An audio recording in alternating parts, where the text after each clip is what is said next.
Genesis 18. The Lord appeared to Abraham near the great trees of Mamre while he was sitting at the entrance to his tent in the heat of the day. Abraham looked up and saw 3 men standing nearby. When he saw them, he hurried from the entrance of his tent to meet them and bowed low to the ground.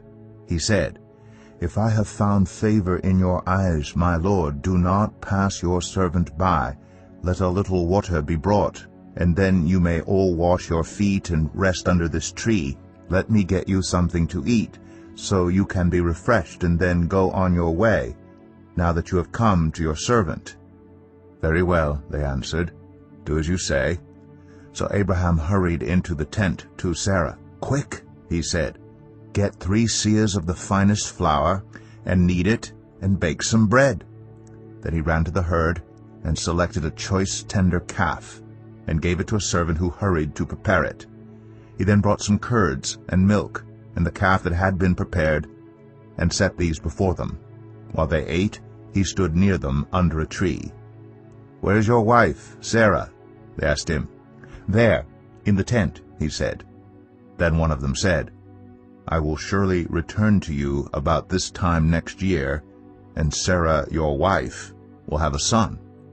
Now Sarah was listening at the entrance to the tent, which was behind him.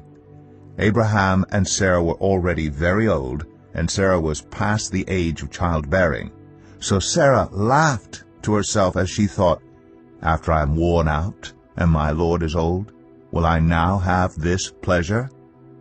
Then the Lord said to Abraham, "Why did Sarah laugh and say, 'Will I really have a child now that I'm old?' Is anything too hard for the Lord?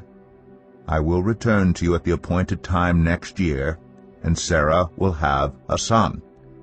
Sarah was afraid, so she lied and said, "I did not laugh." But he said, "Yes, you did laugh." When the men got up to leave, they looked down toward Sodom, and Abraham walked along with them to see them on their way. Then the Lord said, "Shall I hide from Abraham what I am about to do? Abraham will surely become a great and powerful nation, and all nations on earth will be blessed through him. For I have chosen him so that he will direct his children and his household after him to keep the way of the Lord by doing what is right and just, so that the Lord will bring about for Abraham what he has promised him." Then the Lord said, "The outcry against Sodom and Gomorrah is so great, and their sin so grievous, that I will go down and see if what they have done is as bad as the outcry that has reached me. If not, I will know."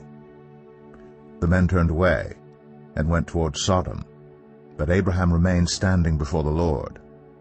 Then Abraham approached him and said, "Will you sweep away the righteous with the wicked? What if there are 50 righteous people in the city? Will you really sweep it away and not spare the place for the sake of the 50 righteous people in it? Far be it from you to do such a thing, to kill the righteous with the wicked, treating the righteous and the wicked alike. Far be it from you. Will not the judge of all the earth do right?" The Lord said, "If I find 50 righteous people in the city of Sodom, I will spare the whole place for their sake." Then Abraham spoke up again, "Now that I have been so bold as to speak to the Lord, though I am nothing but dust and ashes, what if the number of the righteous is 5 less than 50? Will you destroy the whole city for lack of 5 people?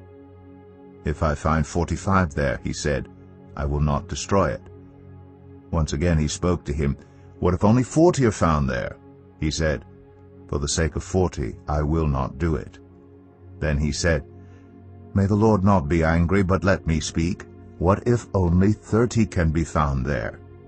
He answered, "I will not do it if I find 30 there."